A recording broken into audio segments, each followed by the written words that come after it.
Alhamdulillah di tahun ini bahkan kita masuk nominator 50 besar terbaik nasional. Nah, nantinya di sana itu tempat kreasi masyarakat Kota Mataram. Yang mau menjajakan seni tarinya silahkan, yang mau menjajakan seni rupanya, misalnya lukisan-lukisan, melukis dan segala macam, silahkan di sana. Yang mau main musik silahkan di situ gitu. Target kami itu bagaimana masyarakat bisa happy, itu aja.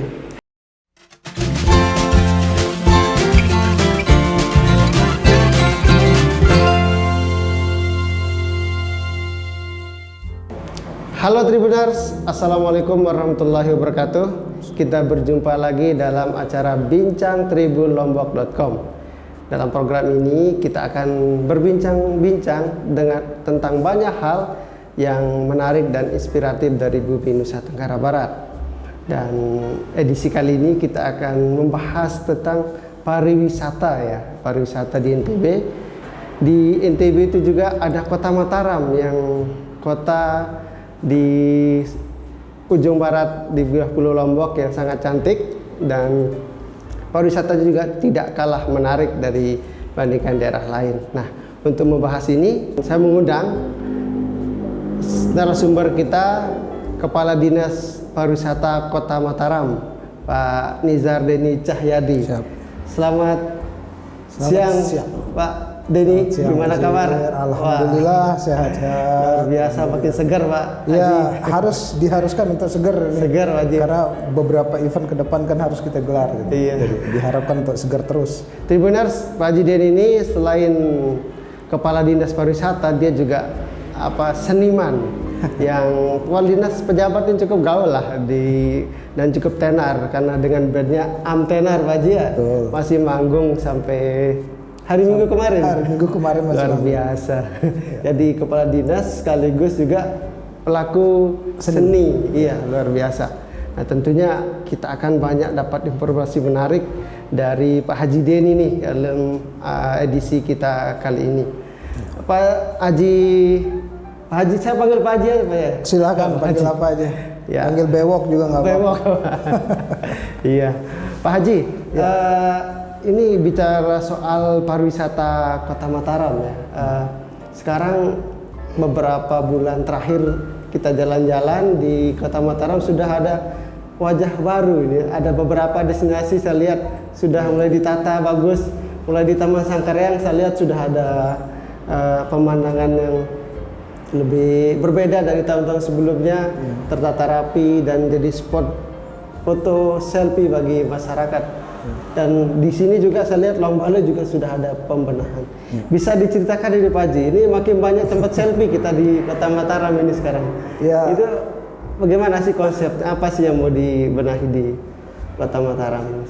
Begini, ini kan semua yang kita kerjakan tuntutan masyarakat gitu ya. Tuntutan masyarakat di era yang sekarang ini. Jadi masyarakat memang sejalan dengan meningkatnya penggunaan media sosial gitu ya. Jadi masyarakat juga ingin berpartisipasi di situ untuk memperkenalkan diri mereka gitu. Dengan cara apa? Dengan cara selfie. Selfie. Iya, itu yang paling banyak dilakukan oleh masyarakat kita gitu. Bukan saja di Mataram, bukan saja di NTB, tapi di seluruh, saya pikir di seluruh dunia juga seperti itu sekarang gitu. Trennya memang banyak yang melakukan selfie gitu ya. Jadi nah tuntutan ini yang kami tangkap gitu. Tuntutan ini yang kami tangkap sehingga bagi kami ketika bisa menginterpretasikan ya, apa yang diinginkan masyarakat itu, ya itu sebuah kebanggaan buat kami gitu. Nah, oleh Pak Wali itu cepat ditangkap keinginan-keinginan seperti itu gitu. Jadi ini kan semuanya sebenarnya bukan hanya ide dari kami di pemerintahan gitu, tetapi ide dari masyarakat juga ya sebenarnya yang kami tangkap gitu kan. Kemudian Pak Wali memerintahkan kami untuk membuat sesuatu gitu, dengan cepat kami respon keinginan Pak Wali gitu. Nah ini akhirnya seperti sekarang ini gitu. Ada yang pertama Tugu 0 km yang kami bangun. Iya, 0 km ya. Iya. Terus kemudian Luang Baluk sekarang sudah jadi dan sampai saat ini juga masih pembenahan sedikit-sedikit untuk Luang Baluk. Kemudian baru saja 2 minggu kemarin kami buat letter pintu masuk Kota Mataram gitu. Ada I love you Mataram itu. Iya, welcome to Mataram. Welcome to Mataram. Sebenarnya itu cinta Mataram gitu. Cinta kan. Mataram. Tapi kami tambahkan welcome to gitu. Iya. Jadi itu saya lihat kemarin sore saya jalan-jalan ke sana banyak bis yang berhenti di situ dan banyak tamu dari luar daerah yang foto-foto di situ. Oh gitu. Iya. Nah, inilah yang kita inginkan gitu. Ada kebanggaan dari bahkan orang luar pun itu bangga bisa datang ke Mataram gitu. Iya. Nah, ini yang salah satu poin plus di pariwisata gitu. Bahwa mereka tamu-tamu kita ingat terhadap Kota Mataram gitu. Kalau dia ingat, dia akan balik lagi. Iya, Itu yang kita harapkan gitu kan. Iya, ingatnya tentu yang positif lah ya, yang indah-indah gitu yang diingat di Mataram.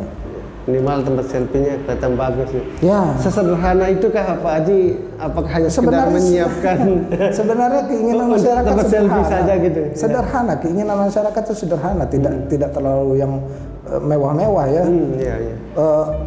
Iya, kita kan juga melihat keadaan fiskal kita di Kota Mataram gitu kan. Kita sesuaikan yang mana kita bisa akomodir, yang mana bisa kita buat ya kita buat gitu. Tetapi dengan kreativitas yang lebih lah gitu. Kita tonjolkan kreativitas. Apa ya? Kalau boleh tahu itu konsepnya kayak 0 km, kemudian Sangkarean, dan sekarang welcome to Mataram dan Luang Baluk itu apa sekedar dibuat gitu aja atau ada mana filosofinya di situ Pak Haji? Kalau di Tugu 0 km itu kan memang itu idenya ya, ide awalnya saya buat itu karena ada masukan dari teman-teman bikers. Teman-teman bikers Mataram menginginkan adanya Tugu 0 km gitu karena di beberapa daerah lain itu sudah ada. Kalau mereka lagi touring itu anak motor pasti nyari yang namanya Tugu 0 km gitu. Nah, kami tangkap ide itu, kemudian kami aplikasikan dan itu alhamdulillah sempat menjadi viral pada saat diresmikan oleh Pak Wali gitu. Nah, kemudian Luang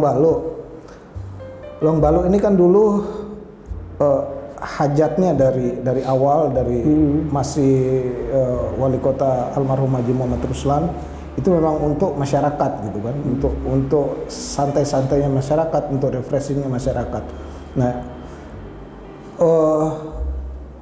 menurut saya itu lama terbengkalai, terbengkalai karena pada saat saya masuk di Dinas Pariwisata keadaannya begitu menyedihkan gitu ya. Keadaannya begitu menyedihkan. Di sana lampu tidak ada, kemudian lokasi yang ada di situ itu kumuh. Orang berjualan seenaknya, membangun seenaknya dengan menggunakan terpal dan bambu. Semeraut lah ya. Iya. Sangat tidak elok, menurut saya itu bukan destinasi pariwisata. Iya. Menurut saya begitu. Nah, kami coba pada saat itu meminta Kementerian Pariwisata untuk membantu kami gitu kan, menyediakan anggaran untuk kami bangun di sana dan alhamdulillah itu disambut baik dengan kementerian. Kami dikasih 11 miliar pada saat itu untuk membangun Luang Baluk. Nah, sekarang jadilah seperti ini gitu. Jadilah seperti ini dan alhamdulillah di tahun ini bahkan kita masuk nominator 50 besar terbaik nasional di Luang Baluk. AWDI ya? Iya, Anugerah Desa Wisata Indonesia 2022. Wah, dan pada hari Sabtu ini Pak Menteri Pariwisata langsung akan mengunjungi Luang Baluk untuk mengecek keadaan di Luang Baluk. Dengan dana yang mereka berikan itu apakah sudah bisa dimanfaatkan, kemudian sudah bisa bagus tempatnya, dan saya rasa Pak Menteri gini ya, kami masuk dalam 50 besar terbaik nasional tuh saya rasa Pak Menteri sudah mengerti tentang apa namanya, tentang kesungguhan kami membangun Luang Balu gitu. Nah, ini yang kita ingin perlihatkan juga ke Pak Menteri nantinya gitu kan. Emang apa yang dilakukan di Luang Balu Pak Haji sehingga bisa masuk? Selama ini saya jarang mendengar Kota Mataram bisa masuk anugerah desa wisata, kan di sini ada desa. Saya juga nggak ngerti ya. Penilaian ini kan kami juga tidak pernah, bisa dibilang tidak pernah fokus untuk penilaian ini selama ini gitu. Jadi tiba-tiba itu masuk aja di 50 besar gitu. Tadinya tahun kemarin itu kami dapat 300 besar wisata Luang Balu, dan itu kami tidak ada apa ya, tidak ngapa-ngapain lah, kira-kira begitu ya. Nah, begitu tahun ini malah kami dapat 100 besar tadinya gitu. Nah, begitu masuk 100 besar, begitu dengar berita itu kami langsung bersemangat gitu untuk mencari tahu apa sih kebutuhan-kebutuhan yang diinginkan oleh para juri. Akhirnya kami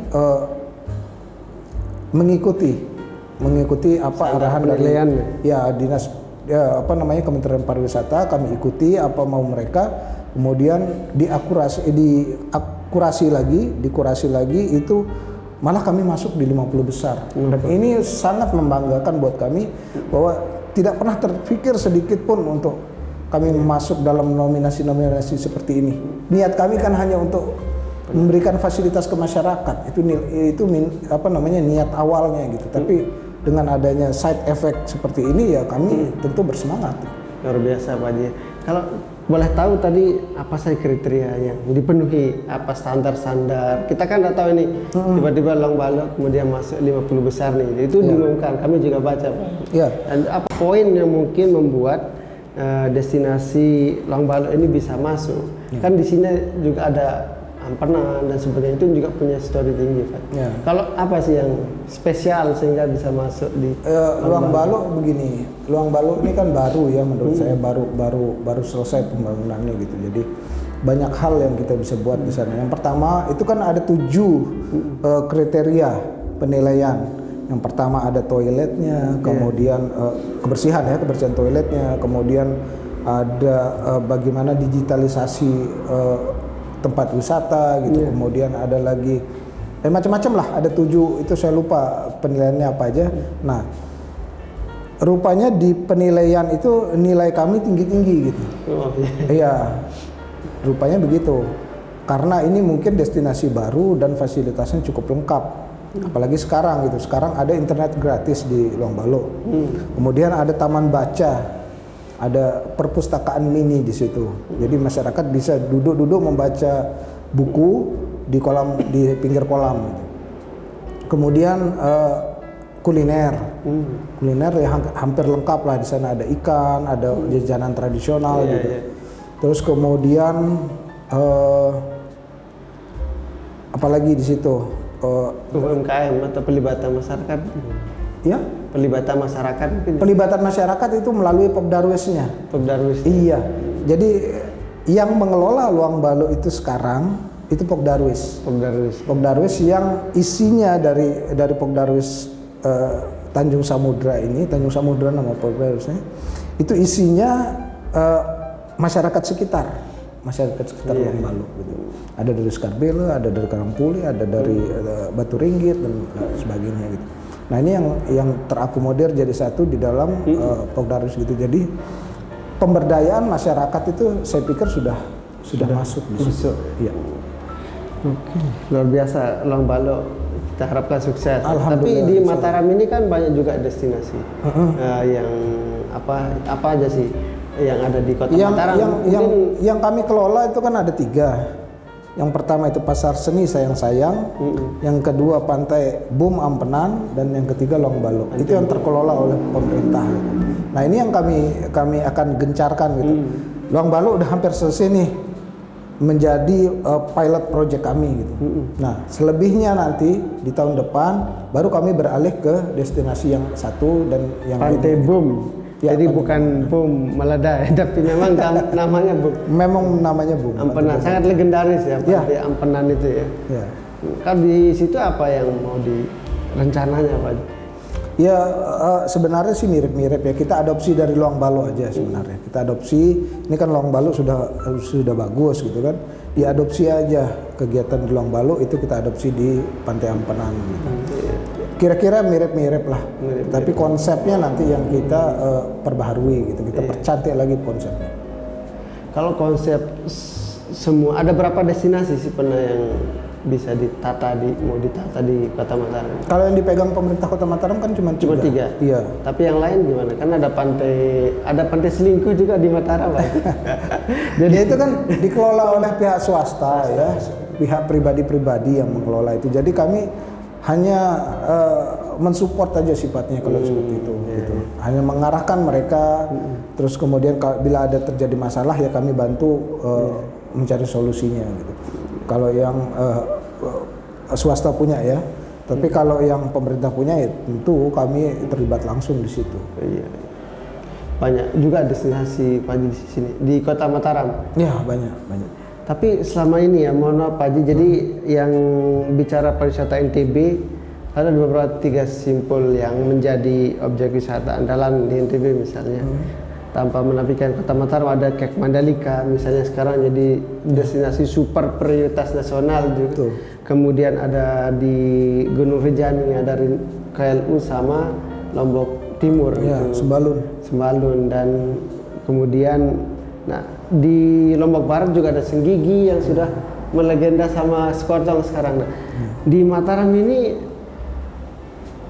mau kemana sebenarnya arah pengalaman atau pengembangan pariwisata, apa pengalaman pariwisata yang ingin ditampilkan sebenarnya yang dibandingkan kalau kita bandingkan dengan daerah lain di Lombok aja Pak Haji ya. Ini supaya mungkin ada spesifikasinya apa sih Kota Mataram ini kita mau kembangkan wisata kemana Pak Haji ini? Sebenarnya begini, di Kota Mataram ini kan kita hampir tidak memiliki pemandangan alam yang begitu eksotik ya.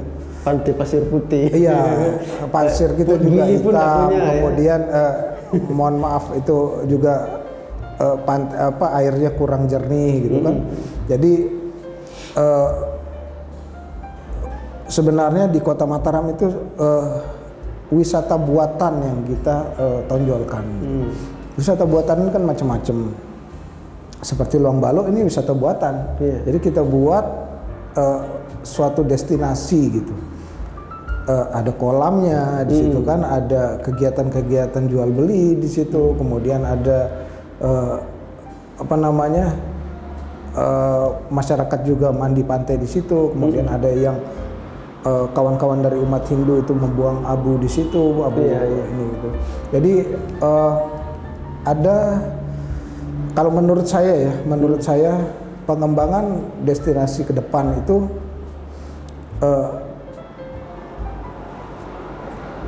destinasi yang benar-benar diinginkan oleh masyarakat.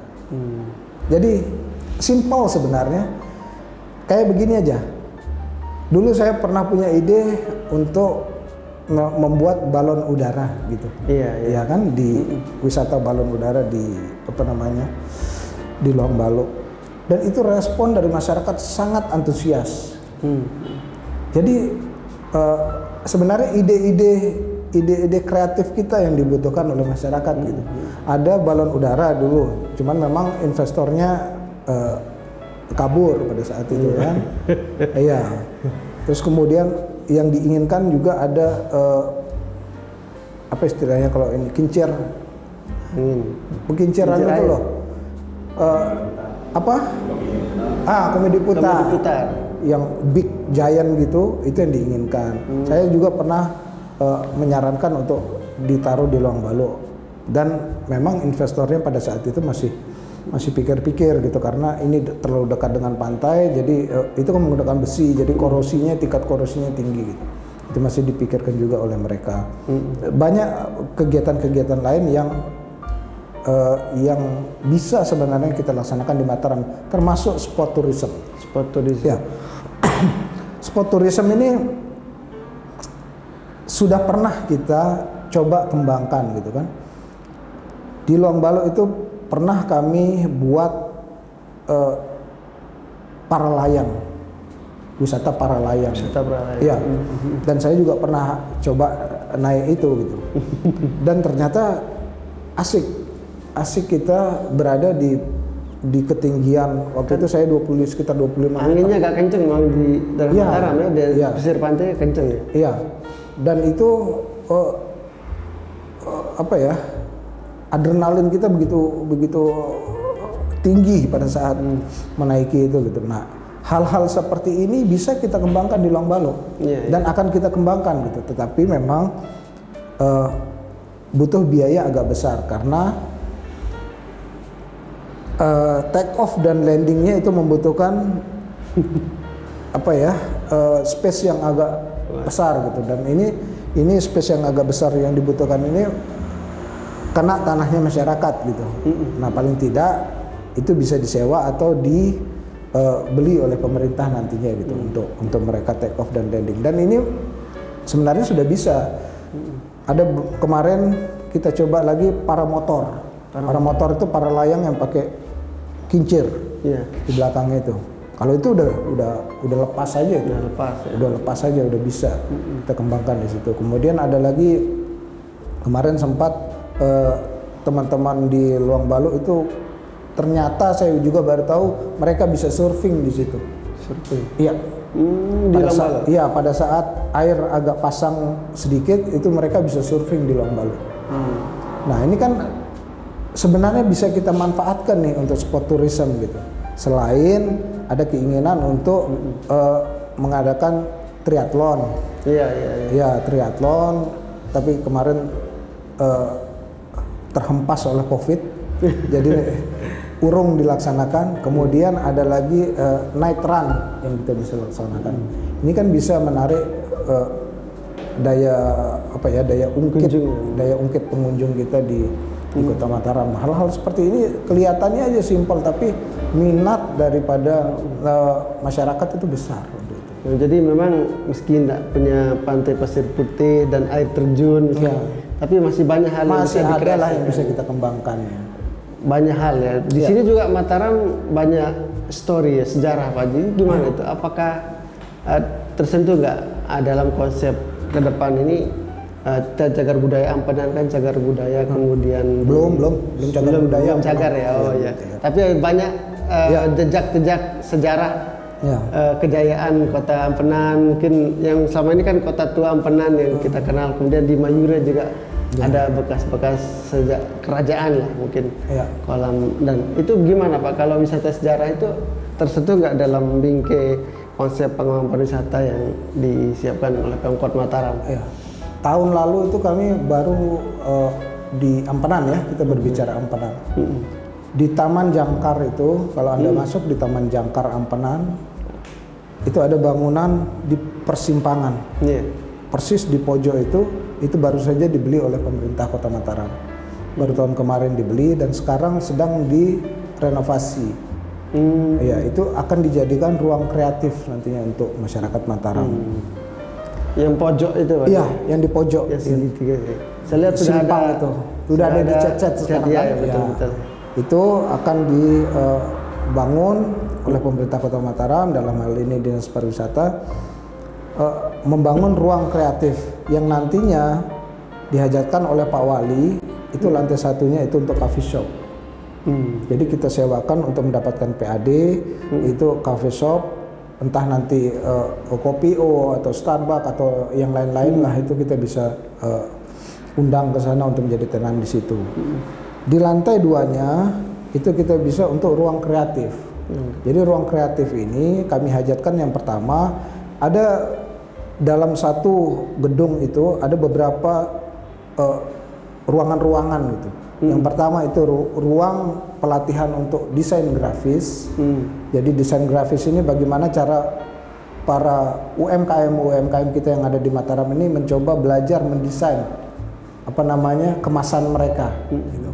Yang kedua ada fotografi, pelatihan fotografi di sana. Nah, pelatihan fotografi ini para UMKM kita bisa memfoto sendiri. yang sudah didesain tadi, kemudian difoto dan menjadikan kemasan gitu.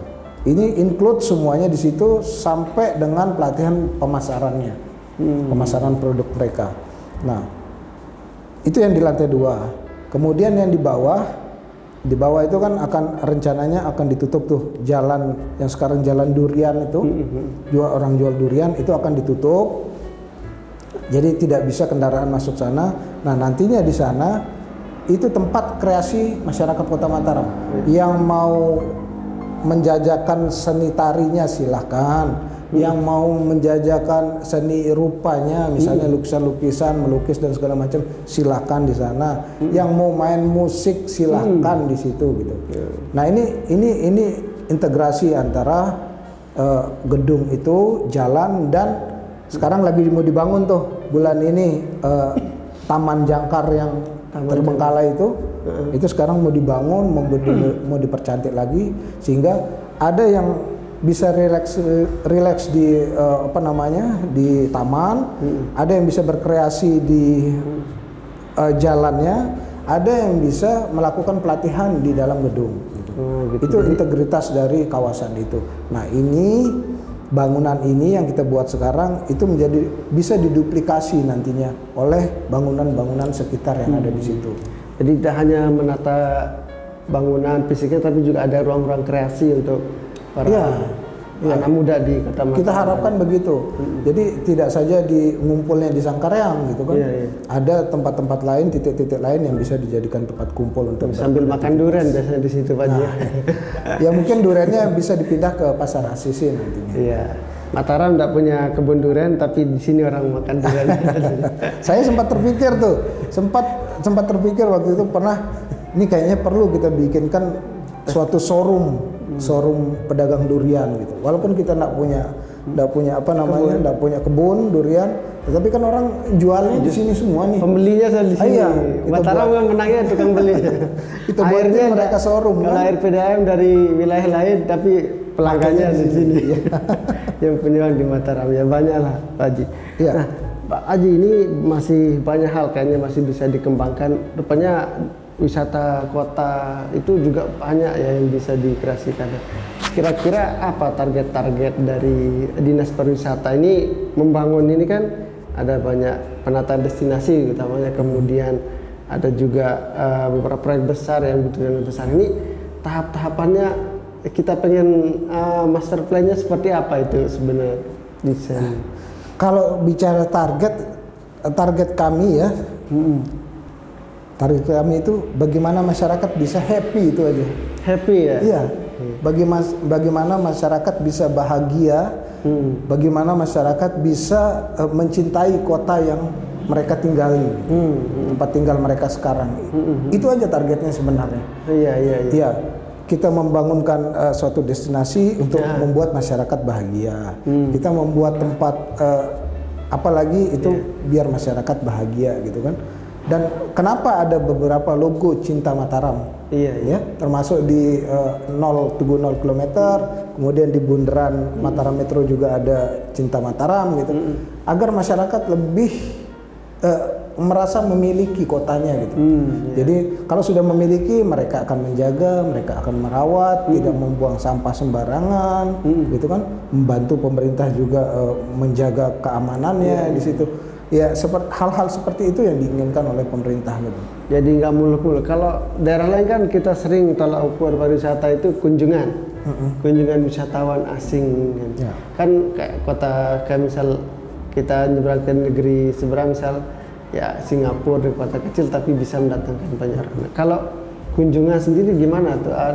Selain membuat masyarakat tentu bahagia, senang di daerahnya, kalau ada nggak target kunjungan wisatawan?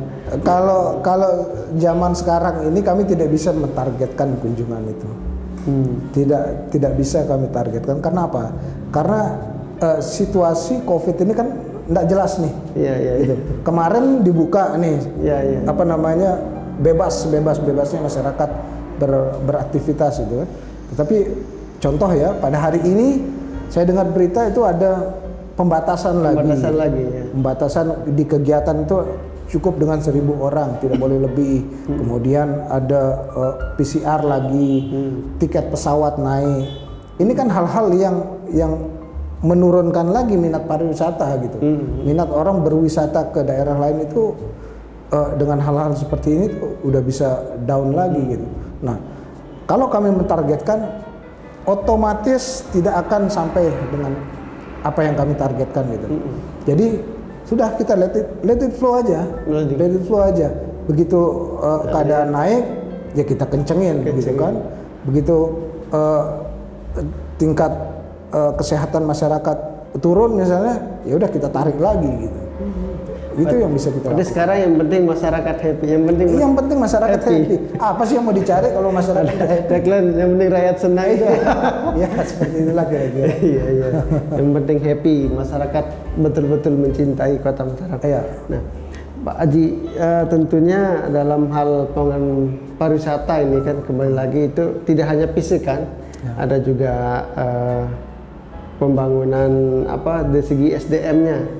Nah, ini kan dari segi pelayanan, hospitality dan sebagainya kan juga penting dalam itu gimana itu aspek masyarakatnya, termasuk supaya ramah terhadap orang luar, di luar daerah maupun mungkin dari luar Pulau Lombok yang datang ke sini. Itu bagaimana Pak dari aspek penataan SDM-nya?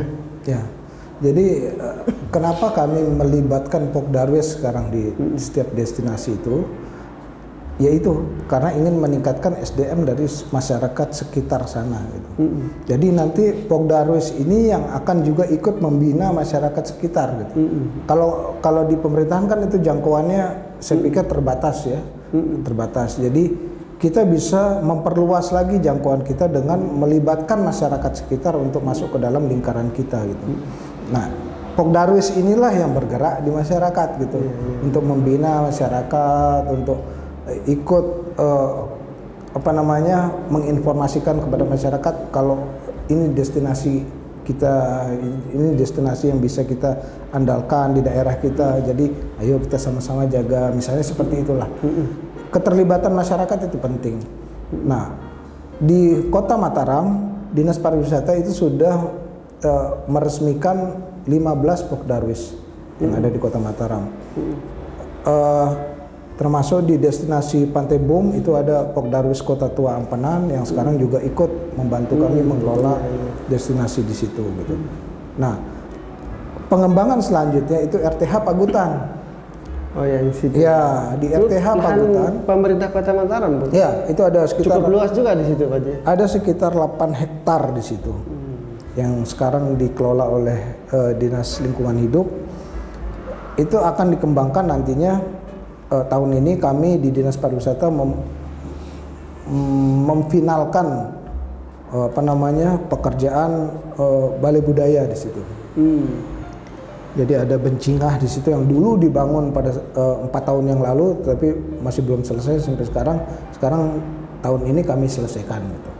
Nah, ini yang pertama. Yang kedua, di RTH Pagutan itu nantinya ada bumi perkemahan, gitu ya.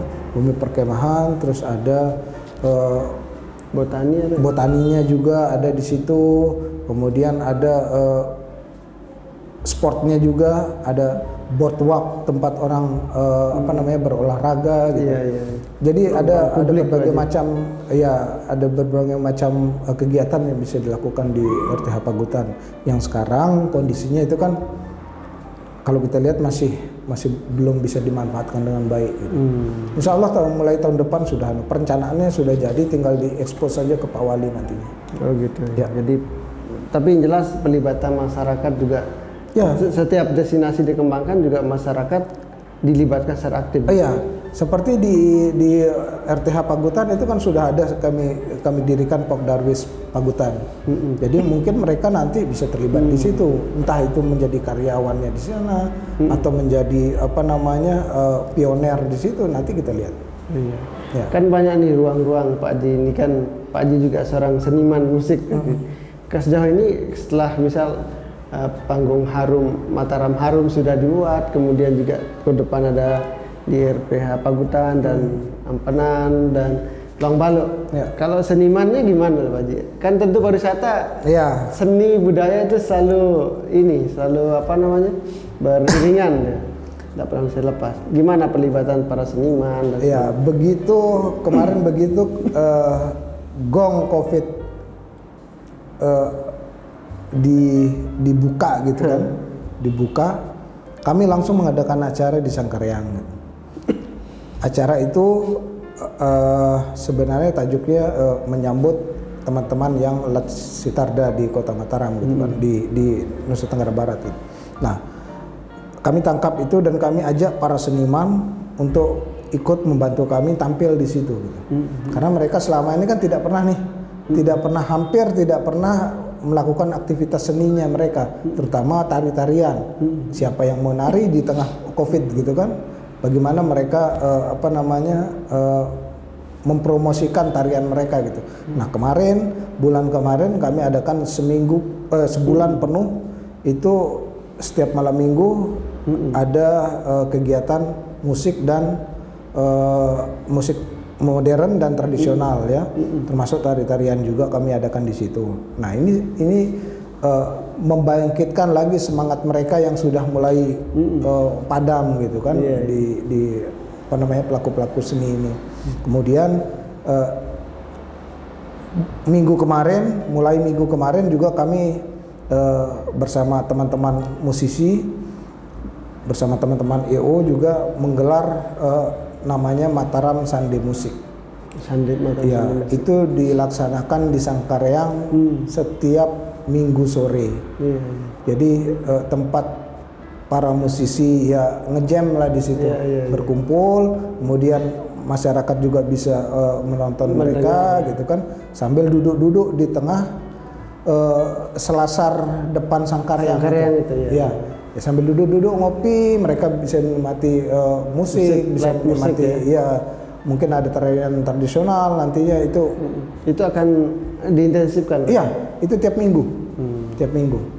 Apa nama tadi Pak? Mataram Sunday Music. Mataram Sunday Music. Ya. Tribuners yang mau ini cara musik siap. Ini cara kita untuk membangkitkan lagi semangat mereka yang sudah hampir padam. Akhir pekan liburan enak di Mataram dengerin musik di Sangkaryang Pak. Betul. Berarti betul-betul bikin happy. Iya. Jadi pariwisata bikin happy ya. Tapi juga ada satu faktor penting yang kadang-kadang juga menjadi penentu wisatawan happy apa tidak ke satu kota, itu pelayanan masyarakat hospitality-nya. Ya. Misalnya warung makan, keluhannya pesannya lama sekali, kalau nggak disebengin lah bahasa Sasak itu.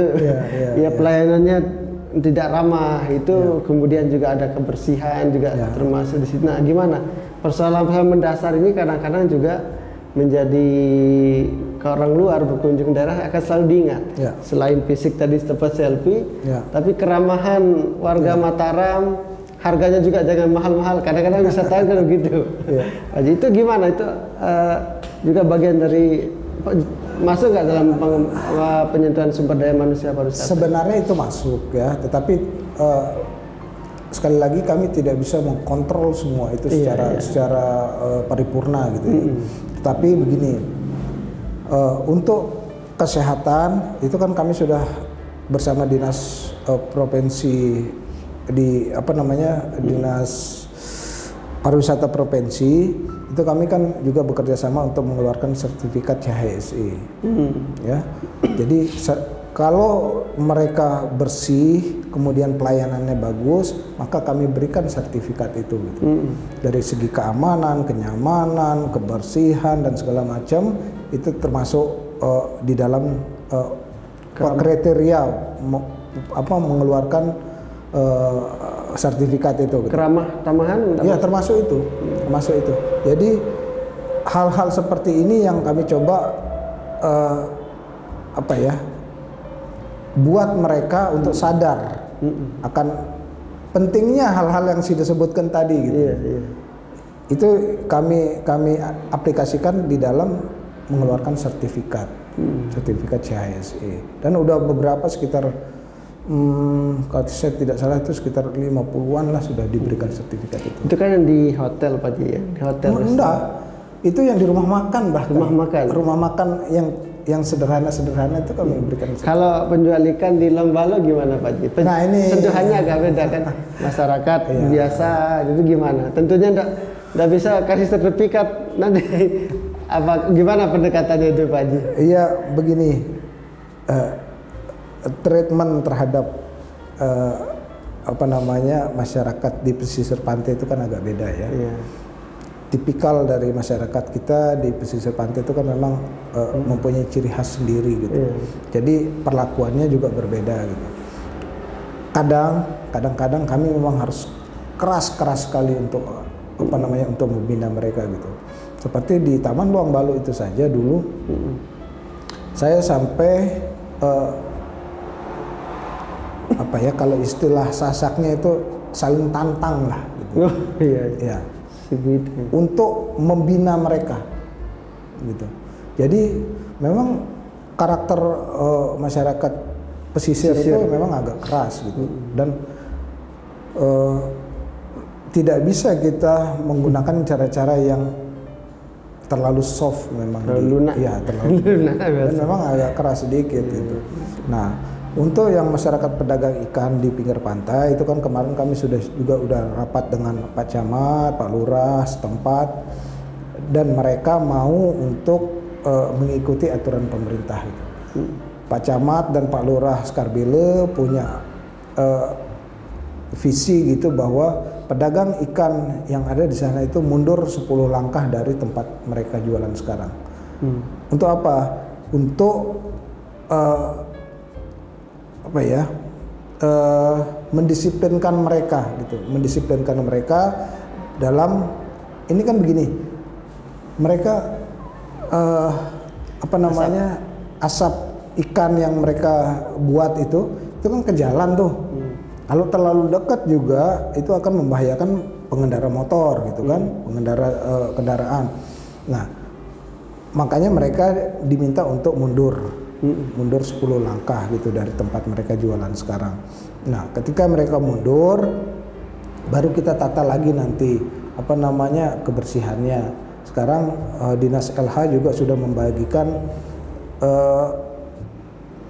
plastik hitam kalau tidak salah itu untuk mereka membuang sampah di plastik itu dan akan diangkut pada malam harinya. Ya. Sepele kelihatannya, tetapi perjuangannya harus luar biasa, harus ekstra gitu. Ekstra, ya. Untuk membuat mereka sadar terhadap aturan itu. Memang menata manusia enggak semudah membangun fisik, membuat tulisan Welcome to Mataram aja atau menata fisik bangunan tua yang jadi dipugarkan itu tidak semudah gitu. Pasti masih butuh proses panjang ya. Tapi harapan Pak Haji ke depan ini akan seperti apa wisata Kota Mataram dalam bayangan Sida beberapa tahun ke depan yang ingin diceritakan selain masyarakat happy tadi? Saya sih begini. Mampu nggak bersaing dengan destinasi wisata lain di NTB lah? Kalau bersaing sih begini ya. Saya tidak melihat sesuatu itu harus bersaing. Tapi bagaimana kita bisa bersinergi dengan mereka. Oh gitu ya. Daerah-daerah sekitar ketika kita bisa ajak mereka bersinergi, maka tamu-tamu yang akan mengunjungi mereka itu juga bisa mengunjungi Kota Mataram. Begitu kira-kira apa yang ada di pikiran saya gitu. Kita tidak perlu bersaing tentang itu, tetapi kita harus bersinergi malah untuk menambah lagi intensitas kedatangan wisatawan kita di Kota Mataram. Sip. Luar biasa Pak Haji. Jadi masih kalau tahap Mataram sekarang sedang tahapnya apa? Sedang membangun pembenahan. Masih pembenahan. Ya. Karena ini kan kondisinya masih belum stabil nih. Jadi apa yang kita bisa benahi itu kita benahi dulu dengan tentu saja dengan melihat postur anggaran kita yang diberikan oleh pemerintah Kota Mataram gitu kan. Kemudian kita sambil cari-cari juga nih, cari-cari di pusat, kita jemput bola untuk mendapatkan anggaran dana alokasi khusus gitu kan. Seperti sekarang yang kita ajukan untuk tahun depan itu Taman Udayana. Oh gitu. Itu akan dipercantik lagi Taman Udayana yang sekarang DED dan master plan-nya sudah jadi, tinggal sedikit masalah di situ bahwa lahan itu masih milik pemerintah provinsi gitu. Yang tadinya akan dihibahkan ke kita tapi masih dalam proses gitu kan. Siap. Ya. Capek nggak Pak Haji ngurus pariwisata orang dinas? Ngurus butuh perjuangan.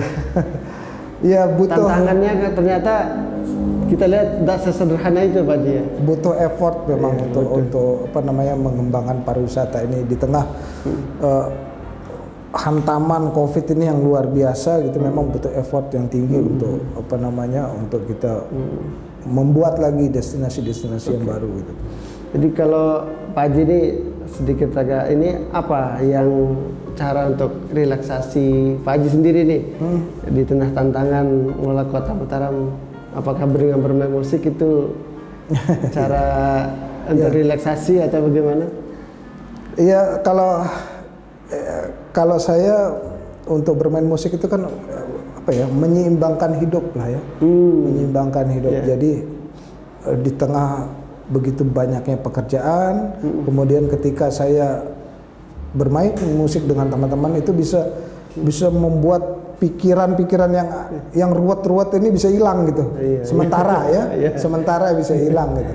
Begitu kami bernyanyi, kami memainkan musik itu benar-benar fresh rasanya, hilang semua beban-beban itu hilang. Ya nantinya datang lagi itu, tapi nanti kita main musik lagi gitu kan. Ya seperti itulah kira-kira. Jadi Tribuners, Pak Haji Dian ini seperti saya bilang di awal tadi adalah salah satu personil band Amtenar Pak Haji ya. Betul. Yang lagunya bagi masyarakat kalangan muda di Lombok sudah cukup familiar dan lagu-lagunya hits lah di kalangan anak muda. Jadi kalau masih main musik sampai sekarang Pak Haji? Masih, sampai minggu kemarin saya masih main. Kita ngisi acara di NTB Syariah Run 10 km di Sumbawa. Di Sumbawa? Iya. MXGP itu? MXGP nanti tanggal 25. Oh, MXGP ke sana juga? Iya, tetapi saya pribadi tidak bisa ikut ke acara MXGP karena harus menyambut Pak Sandi Uno yang mau datang ke Lombok. Pak Menteri ya? Iya. Berarti ini harusnya lebih dikawinkan lagi musik sama pariwisata. Harus. Kenapa nggak bikin konser besar-besaran di Kota Mataram Pak? Agustus ya? Agustus ada. Apa itu? Agustus itu kami akan buat kegiatan from sunrise to sunset. Jadi kegiatan dari segi nama sudah reggae banget. Dari pagi itu full kegiatan kesenian, musik dan sebagainya itu sampai malam hari. Itu full di Luang Balok. Kami akan adakan itu pada bulan Agustus nanti, mungkin sekitar tanggal 30 atau 31 Agustus. Itu band lokal semua, seniman lokal atau ada dua? Seniman lokal. Dari luar juga? Kami berdayakan seniman lokal dulu. Semua? Iya. Full ya? Dari pagi sampai? Iya, dari pagi sampai malam. Malam? Non-stop. Sampai sunset? Iya. Itu kami coba adakan di situ. Kemudian di daerah Luang Balok juga nanti ada voli pantai yang akan digelar gitu. Kemudian di pojok utara itu ada skateboard. Iya, ada kejuaraan skateboard kalau tidak salah yang akan dilaksanakan pada hari yang sama. Luar biasa, ini kayaknya Tribuners ini sangat menarik kalau kita saksikan langsung di Kota Mataram. Iya. Mungkin event-event seperti ini juga bisa menarik wisatawan dari daerah lain Pak Haji. Iya, saya rasa bisa. Festival besar seperti ini. Iya. Terima kasih Pak Haji. Baik Tribuners, banyak sekali yang sudah kita perbincangkan, ngobrol bareng sama Pak Haji Denny, banyak hal yang menarik yang sama ini kita nggak tahu tentang Kota Mataram. Ternyata menata wisata kota itu tidak sesederhana yang dibayangkan. Meskipun tak punya pantai pasir putih, air terjun, tapi banyak hal yang masih bisa dikreasikan di Kota Mataram. Dan satu hal menarik tadi itu pengembangan wisata kota, bagaimana supaya masyarakat happy. Ini kuncinya luar biasa. Kuncinya itu. Supaya masyarakat senang dan mencintai Kota Mataram. Terima kasih Pak Haji atas waktunya. Tadinya kami mau minta kesediaan untuk bermain musik, tapi nanti saja kita saksikan langsung di panggung aja Pak. Ya, makasih Pak Jidedi. Terima kasih. Assalamualaikum warahmatullahi wabarakatuh. Waalaikumsalam warahmatullahi. Baik Tribuners, sekian pertemuan kita dalam program Bincang Tribun Lombok kali ini. Kita berjumpa lagi di edisi Bincang Tribun Lombok selanjutnya. Mata lokal menjangkau Indonesia.